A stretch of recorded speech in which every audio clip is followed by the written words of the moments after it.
আসসালামু আলাইকুম আমার আপুদেরকে ভাইয়াদেরকে কেমন আছেন? আশা করি ভালো আছেন। আলহামদুলিল্লাহ, আল্লাহর অশেষ রহমতে, আল্লাহর দয়ায়, আল্লাহর মেহেরবানিতে আলহামদুলিল্লাহ আমিও ভালো আছি। তা আমি কালকে রাতের 1টার দিকে আমি এই বাসায় আসছি, আগের সেই বাসা, যে বাসা প্রতিক্ষণ সব সময় আপনাদের সাথে আমি শেয়ার করতাম, অনেক রান্না বাড়ার এগুলো শেয়ার করতাম। সেই মামার বাসায় আমি আবার আসছি 1 মাস পরে। এইখানে এবারে ছুটি কাটানোর পর থেকে এবার এই মামার বাসাটাই বেশি থাকা পড়লো। তা জানেনই তো, এই বাসায় আমি দিনের বেলা ঘুমাই, রাতের বেলা জেগে থাকতে হয়। তো যাই হোক, আমার এই বাসাটাই অনেক ভালো লাগে। আর আসলে আসলে বিশেষ করে কি, যে যার প্রতি বেশি টান, যার প্রতি বেশি মায়া ভালোবাসা, সেইখানে যেমনই হোক না কেন, তার বাড়ি ঘর যেমনই হোক, তবু সেখানে ভালো লাগে। তা আসলে বাড়ি ঘর, টাকা পয়সা, ধন দৌলত দেখলেই শুধু ভালোবাসা, ভালো লাগা, একজনের প্রতি আর একজনের টান, এটা কখনোই হয় না। আসলে সত্যিকারের একটা মানুষের মতন মানুষ হতে হয়, তার প্রতি টান থাকে। তা এরা যেমনই হোক না, এদের বাড়ি ঘর কিছু, ওদের পরিবার মানুষগুলো অনেক ভালো মনের মানুষ। আমি আগেও বলছি, এখনও বলি, এরা আসলে অনেক ভালো মনের মানুষ। তাই ওরাও আমাকে খুব ভালোবাসে, আমিও ওদেরকে অনেক ভালোবাসি। তাই যেখানেই যাই না কেন, পরে যখন কপিলের বাসায় আসি, কোথাও কাজ না থাকলে আমি মামা আমাকেই নিয়ে আসে যে হামিদাক দিয়ে যাও। ওরা যদি ভালো মনের মানুষ না হতো, তাহলে দেখেন আমার কপিলে এরকম যে, দেখবেন যে কোথাও যদি কাজ খুঁজে পায়, সেখানে 2-4 টাকা বেশি পালে এখান থেকে নিয়ে যায়। এইখানে এই মামার কথা যে হামিদা যতদিন থাকে আমার কাছে থাক না, ও তা রাখে না। ও যেখানে 2 টাকা বেশি পায় সেখানে নিয়ে যায়, আবার সেখান থেকে শেষ হয়ে যখন কোথাও কাজ না পায় আবার এইখানে নিয়ে। অন্য কোনো মানুষ হলে, অন্য কোনো মনের মানুষ হলে বলতো কি, হ্যাঁ আমি এইখানে রাখতেছি, আমার এখানে দিস না, তুই অন্য কোনো কোথাও বেশি টাকার লোভে নিয়ে যাস, আবার যখন কাজ না পাস আবার এইখানে ক্ষণিকের জন্য রাখিস, আমি এইভাবে নিব না। কেউ নিত না। কিন্তু আসলে ওদের ওদের টান আমার প্রতি, আমার টান ওদের প্রতি, এরকম একটা বিষয় হয়ে গেছে। ওই জন্যে মনে করেন যে ওই মামা আমাকে খুবই ভালো জানে। ওই কারণে মামা আমাকে ছাড়তে চায় না, আমিও মামাদের বাসায় থাকতে চাই না। অনেক ভালো, মাশাআল্লাহ তাবারাকাল্লাহ, আলহামদুলিল্লাহ। তা আমি এখানে আসছি আবার রাত্রে 1টার দিকে, 1টা 1:30 বাজে গেছে প্রায়। তাই তখন আমি আসে তারপরে কোনো কিছুই করি নাই, শুধু যে রুমটায় শুভ সেই রুমটা পরিষ্কার করছি, বসার রুমটা পরিষ্কার করে খালি কোনো মুখ তো নিচ্ছি যে সকাল থেকে রাত্রে থেকে তো আবার কাজ শুরু করতে হবে, দিনের বেলা ঘুমাতে হবে। তো অত রাত্রে এসে আর কোনো কাজ করিনি। তো যাই হোক, আসলে মন মানসিকতা মানুষের ভালো থাকতে হয়। আপনাদের আমি কি বলবো, আসলে আমার মোবাইলটা এর আগে অনেক সমস্যা হচ্ছিল, নেট আসতেছিল না মোবাইলে, এত সমস্যা। নেট চালু করার সঙ্গে সে আবার অফ হয়ে যায়, চালু করলেই অফ হয়ে যায়। একটা ভিডিও দেখতে গেলে কতবার যে বন্ধ হয়ে যায়, আমার এত বিরক্ত লাগে। একটা ভিডিও আপলোড দিতে গেলেও কতবার বন্ধ হয়, কতবার চালু করতে হয়। ওই জন্য আমি কোনো আপুদের সাথে, কোনো ভাইয়াদের ভিডিও বা আপুদের ভিডিও আমি দেখতেও পারিনি, আমার ভিডিওগুলো আমি ঠিক মতন ছাড়তে পারিনি। 1 দিন, 2 দিন, 3 দিন, 1 সপ্তাহ পরও আমি একটা ভিডিও ছাড়ছি। এইভাবে তো আর ভিডিও ছাড়লে হয় না, কিন্তু কি করব, করার কিছু নেই। আসলে মোবাইলটা এরকম হয়েছিল। তো দেখা যাক, আলহামদুলিল্লাহ এখন তো দেখতেছি ভালোই আছে, নেট আর যাচ্ছে না। ইনশাআল্লাহ এখন থেকে আবার প্রতিদিন সবার ভিডিও দেখার চেষ্টা করব। কাজের ফাঁকে আমাকে এক আপু বলতেছে, আপু আপনি কোথায়, আপনাকে দেখা যাচ্ছে না, শোনা যাচ্ছে না, কিংবা আপনার কমেন্টগুলো আমি পাচ্ছি না, এরকম অনেক কিছু লিখছে। তো আমি সেই আসলে আপুরা আমাকে খুব ভালোবাসে, বিধায় আমাকে কমেন্ট করে এরকম। 2-1টা যদি ভিডিও মাঝে মধ্যে ছাড়ছি, ভিডিওতে সে আপু কমেন্ট করছে। তা আপু আমি অনেক ভালো আছি, আপনারা কেমন আছেন? আশা করি ভালো আছেন। তা আসলে মিস করার জন্য অনেক ধন্যবাদ সে আপুকে। আসলে বলার কি, একদিকে মোবাইলের সমস্যা হচ্ছে, আর একদিকে মনে করেন যে এত সমস্যা, তা ফ্যামিলিগত। আসলে আপনারা আমার একটা ফ্যামিলি, আপনারা আমার একটা পরিবার। ওই জন্য আমার দুঃখ সুখ সব কিছু আপনাদের সাথে শেয়ার করি। কেন যে আমি জানি যে আপনাদের সাথে শেয়ার করা ছাড়া আর কার সাথে শেয়ার করব, কে এমন আছে। আপনারা এখন আমার সব পরিবার পরিজন, আত্মীয় স্বজন সব কিছু এখন আপনারা আমার। আসলে সব করে ইউটিউবার ভাই বোন যেই থাকুক না কেন, সবাই সবার জন্য, সবাই সবার পরিবারের মতন, এটাই স্বাভাবিক। কেন যে সবাই সবার পাশে না থাকলে, সবাই সবার পরিবার হয় আর না থাকলে পাশে, কখনো কেউ আগাতে পারবে না, আমি এটা মনে করি। তো যাই হোক, তার মধ্যে তো জানেনই আমি মোবাইল সম্পর্কে খুবই কম বুঝি, কম জানি। আর নতুন অবস্থায় অবশ্যই অনেক ভুল হয়ে যায়, কথা বলতে যায় আটকে আটকে যায়, কথা বলতে পারি না সব ভালো করে। তো যাই হোক, মনের ভিতরেও অশান্তির ঝড় বইছে এখন অনেক। কেন যে আমি অনেক আগে ভিডিও বানাইছি, অনেক আগে যখন আমি এই ইউটিউবটা খুলছি, তখন আমি সবসময় ভিডিও ছাড়তাম না। 22 আপনার হচ্ছে কত সালে, 21 সালে না কি জানো, ওই সময় খুলছি, কিন্তু আমি চালাইনি। এই 25 সালে এসে আপনার হচ্ছে ইউটিউবটা আমি চালানোর চেষ্টা করতেছি। তা দেখা যাক কেমন হয়, কি হয় ইউটিউবটা। না দেখা অব্দিও তো আমি ছাড়তেছি না। যে ভুল করছি খোলা মাত্রই আমি অফ করে ফেলাইছিলাম 2-1টা ভিডিও ছেড়ে। আমি সেই সব ভিডিওতে অনেক কিছুই বলছি আমার স্বামী সম্পর্কে, আমার সন্তানদের সম্পর্কে। তাই আমি আজকেও আমি সেই অমানুষটার বিষয়ে আমি আপনাদের কাছে বলি কিছু। মন আমার কেন খারাপ, হঠাৎ করে একদিন ফোন দিয়ে বলতেছে, আমার এক দেওয়ারের কাছে ফোন দিয়ে বলে যে আমি ওর সাথে কথা বলতে চাই, আমার সন্তানদের কাছে যাইতে চাই, দেখতে চাই, আমি ওর সঙ্গে সংসার করতে চাই। তা আমি রাজি নয়, আমি রাজি একদমই নয়। কেন যে 7-8 বছর, 7 বছর না 8 বছর পার হয়ে যাচ্ছে এখন। আমি আমার সন্তানদের ছোট ছোট নিয়ে আসছি। ছোট সন্তানটা 4 বছরে নিয়ে আসছি, বড় সন্তানটা আপনার হচ্ছে 9 বছর তখন, যখন আমি ছোট সন্তানটা নিয়ে আসছি। বড় সন্তানটা 7-8 বছর থেকে আমার মায়ের বাড়িতে ছিল, ছোটটা আমার কাছে ছিল, তখন আমি নিয়ে আসছিলাম। সেইগুলো তো আমি অনেক আগে বলছি। কিন্তু এই এখন সেই অমানুষটা আমার পিছু নিচ্ছে, আমার সাথে সংসার করতে চায়, আমার বাচ্চাদের কাছে আসতে চায়।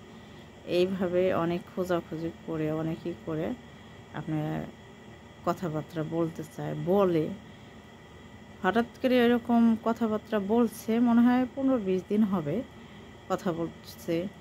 আপনার হচ্ছে আমার মেয়েদের সাথে কথা বলছে, মেয়েদেরকে দেখার জন্য আমাদের বাড়িতে গেছে।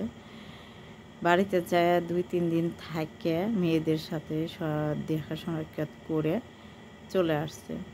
কিন্তু একটা কথা মনে রাখবেন, কোনো মেয়েরাই চায় না যে স্বামীর সংসার ভাঙিয়ে ফেলে দেয়। আমি চাই না ওর সাথে সংসার করতে, কিন্তু আমার মেয়েদের মুখের দিক তাকায় মনে করছিলাম যে ও ভুল স্বীকার করতেছে, ও এরকম করবে না আর কখনোই, ভালো হয়ে যাবে। যদি ভালো হয় তাহলে দেখবো ভেবে যে ওকে নিয়ে সংসার করা যাবে কি না। তা আমি ওকে সময় দিয়েছিলাম, সুযোগ দিয়েছিলাম 1 বছরের জন্য, কিন্তু সেই সুযোগটাও কাজে লাগাতে পারেনি। ও আবারও 1 বছর তো দূরেই থাকলো, আমার সাথে 15-20 দিন কথা বলছে, মেয়েদের সাথে বলতে, আর 1 মাসও যায়নি আবার ওই বউ নিয়ে যাচ্ছে। তাহলে ওই কি ভালো হবে? আর সেই ওই লম্বা সুযোগটা দিছিলাম যে দেখি, আমি তো জানি ওর মনের খবর, ও কেমন মানুষ, ওই জন্যে আমি সুযোগটা দিছিলাম যে দেখি ও কী করে। তো ওই সুযোগটাও কাজে লাগাতে পারেনি। মানুষ বলে যে পাগলও নিজের ভালো বলছে। তো যাই হোক, নিজের কপাল নিয়ে নিজে থাক, আমার মতন আমি থাকি। আমি যেমন আছি আলহামদুলিল্লাহ, আমি অনেক ভালো আছি, অনেক ভালো আছি, অনেকটাই। আমার কোনো ঝামেলা নেই। আর যে ঝামেলার মধ্যে পড়তে গিয়েছিলাম, সেই ঝামেলা থেকে যে আমি উদ্ধার হয়েছি, এরই লাখ লাখ শুকরিয়া আল্লাহর কাছে। সব সময় বলি আল্লাহর কাছে লাখ লাখ শুকরিয়া। তা কী আর বলবো, এই হচ্ছে আমার কপাল। আমার মেয়েদের কপাল। বাবার ভালোবাসা, আদর স্নেহ কখনোই পাওয়ার ওদের আর আশা নাই, আর পাবেও না কখনো। একটা কথা মনে রাখবেন, এমন একদিন আসবে সেদিন আর কাকে দোষারোপ করতে পারবে না। এমন একদিন আসবে, যেমন মনে করেন যে শয়তানও বলবে খবরদার, যেদিন শয়তানও বলবে যে খবরদার আমাকে দোষারোপ করবি না। শয়তানের পথেই তো হারছে, কিন্তু শয়তানকেও দোষারোপ করতে নিষেধ করবে। শয়তানের একদম সরাসরি বলে খবরদার আমাকে দোষারোপ করতে পারবি না, কেননা তোদের পর আমার কোনো অস্তিত্ব নাই। কেন নয়, যে তোদের উপর আমার কোনো অস্তিত্ব নাই এই কারণে যে আমি কেবলমাত্র রাস্তা দেখাইছি। হ্যাঁ, শয়তানে আমাদের রাস্তা দেখায়, হ্যাঁ, শয়তানের রাস্তা। কিন্তু সে রাস্তায় গুনাহের রাস্তা তুমি তো নিজেই হেঁটে হেঁটে চলছো, তাই না? নিজের পায়ে নিজেই হেঁটে গেছো। গুনাহের রাস্তায় তুমি নিজেই হেঁটে গেছো,